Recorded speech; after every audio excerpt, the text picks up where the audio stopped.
Today, I wanted to talk about something that you may not have consciously thought about since you completed your accounting qualification. I know when I was doing my CPA in Australia, one of the big folders, because that's how old I am, that arrived for my course content, of course, was ethics. And it is a very important topic, especially in Europe where ESG reporting is becoming important, although in today's current landscape, probably less so. But it is still really important and it is something that does need to be considered and potentially talked about. Trust isn't something that you get just because you're nice or have a good idea. When you're new in a startup, so whether you're a founder or a finance lead or you've just joined a startup, people can be skeptical. Customers really do need proof, suppliers need reassurance, employees also want to know that you've got their back. So you only really get trust through consistent and ethical behavior, not slick branding and big ideas. So today's video isn't about corporate value posters or compliance handbooks, but it's about those day-to-day decisions and how you behave that shows people that you're someone that is worth working with and someone that they can trust. My name's Alysha Randall, and I am a fractional CFO, and I also train new and aspiring CFOs who want to work within startups or scale-ups or are currently working within startups. I wrote a book on this topic, Financial Leadership Fundamentals, How to Become a CFO in a Startup or Scale-Up. And I do a video every Thursday on this topic. So if that sounds like something you're interested, then please click on the subscribe button below. So ethics isn't just about legal compliance. If you're part of a startup, you're constantly making judgment calls under pressure, whether that's investor updates, customer refund policies, hiring decisions when cash is really tight. Obviously, the temptation to stretch the truth or cut corners can be real, particularly when time and cash is really limited. And especially when you're chasing growth and everything feels urgent. I've worked with startups since 2006. I know what it's like. And fighting fires is something that you really have to battle on a daily basis. But ethics isn't just about following a checkbox list of rules. Rather, it's just asking yourself, is this decision fair? Is it honest? Would it be okay if this goes public? Because trust really does get built in those little moments. And as you can imagine, it can be lost just as fast.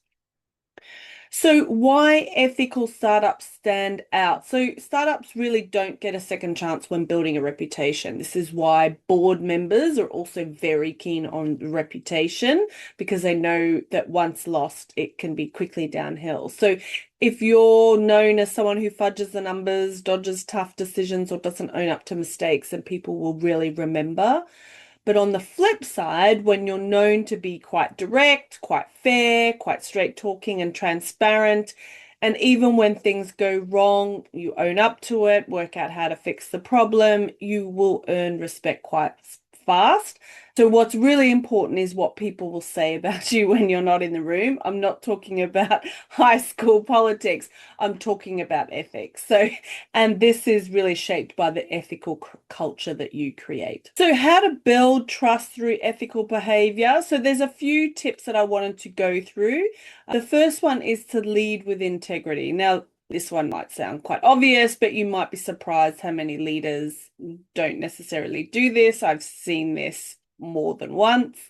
So if you say that you really value transparency, then you don't want to ghost a supplier because you can't pay them yet. So you want to pick up the phone, be honest, and agree to a plan. This is an example in the finance world, obviously very operational, but it's an easy example. Essentially, your team is watching. They're always watching. This is like parenting. And your behavior really gives them permission or not to do the same. Number two is to be really clear on your ethical boundaries. Startups move really fast, things can get really messy. And if you haven't made it quite clear what you find acceptable and what you don't, then people will just kind of make it up as it goes. So this means you don't want to just write a code of conduct and then forget exists. You want to explain why certain behavior really matters. So We don't delay payroll to fix cash flow. If it gets that bad, we escalate it early. You want to talk through grey areas. Is it okay to lock in a 12-month SaaS deal if you know you're going to be raising soon but haven't disclosed it? And this is very much part of the business. So your role, particularly if you're the number one finance person and within the leadership team, ethics is something you should absolutely raise. It's almost something that you have to do being a qualified accountant if you're all sitting there and potentially making a decision that doesn't sit right. And this is where sometimes you have to listen to your guts even. If something doesn't feel right, it is your obligation almost as a qualified accountant to raise it and to say, this doesn't feel right ethically or morally. This is potentially it not right. We should do it a different way. It doesn't necessarily mean that everyone might agree with you. And if there's massive ethical and moral issues, then, either it's something that you have to raise to the board or you go and find another job. But you do need to make those decisions. I will say that sometimes when you're working with a startup, you're dealing with founders who sometimes are quite inexperienced. They haven't necessarily worked in a corporate environment before. They may have come straight from university, which is very common here in the UK. There's a lot of startups that spin out from a university degree or project. And so they may not necessarily think about ethics and morals as much as what they would have potentially if they have worked with very strict ethical code of conduct within a large company. That doesn't necessarily mean that somebody that has had 40 years in a large corporate world has strong ethics. They may also be the opposite. So it's just making sure that you have a voice in those conversations. And if you have those funny feelings in the guts that something doesn't feel right, that you have the permission, I'm giving you the permission basically to talk up. So make sure that you raise this and talk about it.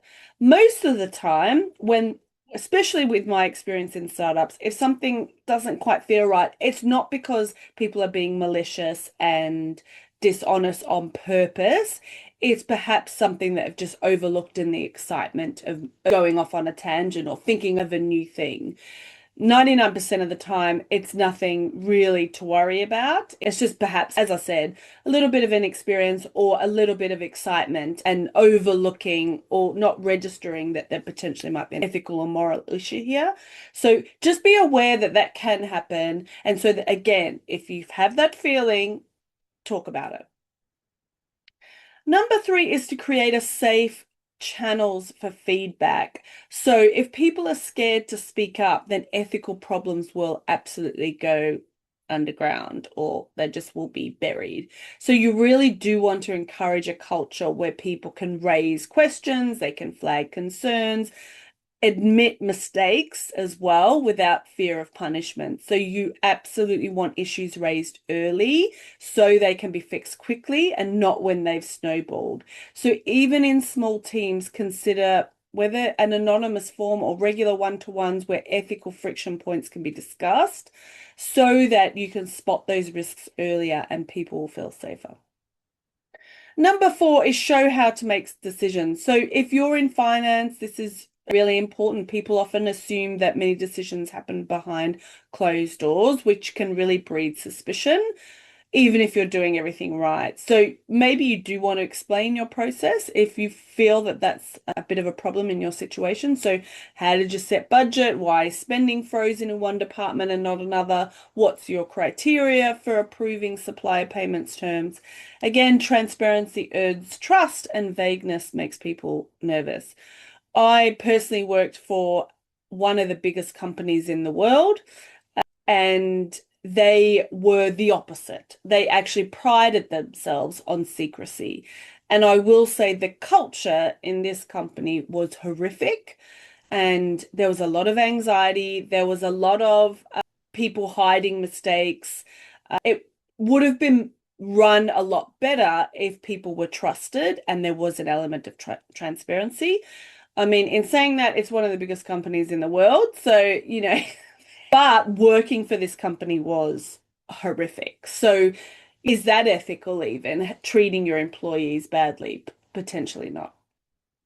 Number 5 is to own mistakes publicly without blame shifting. So nothing builds trust faster than a leader saying, we or even I got that wrong, and here's how we're fixing it. So whether it's a misreported number, a late salary run, a hiring process that wasn't handled well, whatever it is, you name it, explain it, and learn from it. I actually am more comfortable owning up to my mistakes now in the position that I am, say, compared to 10 years ago. I was definitely more scared. But I think if I had a leader that said, oh, I made that mistake, that was my error, I overlooked that. How can we fix this and make sure that this doesn't happen again? I probably would have been more inclined to own up to any mistakes that I made. I make a point of doing that now just because I definitely tried to cover things up early in my career, and that's just not where you want to be. So trust is it is a business asset. It's not a nice to have. You really do want to have that element of trust within your business. So I'll be honest, it's difficult to scale without trust. If your team doesn't trust the leadership, if they won't stick around. If investors don't trust your numbers, they're not going to write another check, which is really critical now, because if I think about all the fundraising that we have done at Fast Growth Consulting with clients, a lot of them have been extension rounds or convertible loan notes, just because going cold to new investors, it's harder to do at the moment. And then again, if customers really feel misled, then they're not going to refer anyone to you. And word of mouth and building that momentum is really important. So you have to treat trust like a critical asset that it is. So the key things is you don't want to overpromise. Ideally, and I actually wrote this in my book, it's better to underpromise and overdeliver. So you want to be ambitious, but you do want to be quite realistic. Follow through, so do as you say, and if you can't, say why. And then you don't want to be the type of person that says do as I say and not as I do. And then stay consistent. So ethics isn't about one-off heroics. It's really about showing up over time. So there is kind of a myth that ethics really slows you down. Being transparent, doing things right can sometimes take longer, but actually the opposite is the truth. So if startups are really embedded with ethics, they do attract stronger teams, they build customer loyalty faster, they will get the trust from investors as well. So finance leaders and founders really can't treat ethics as an afterthought. It really has to be embedded into the culture and into the teams. So if you want to be a strong finance leader within the next 12 months, I've got 3 steps for you to follow. The first one is to subscribe to this channel. I do videos every single Thursday, so you will get notified when those drop, so you can watch those. The second one is to have a look at the Financial Leadership Fundamentals book. At the end of every single chapter is actions that you can implement today in your role and help you be noticed as a really strong leader. So whether you're at that management level and you're hoping for a promotion, or you're new in your leadership role and you really want to demonstrate your skills, this is perfect. It is very practical and it's not theoretical. It gives you step-by-step plan on how to do it. And then finally is to have a look at the Financial Leadership Fundamentals program.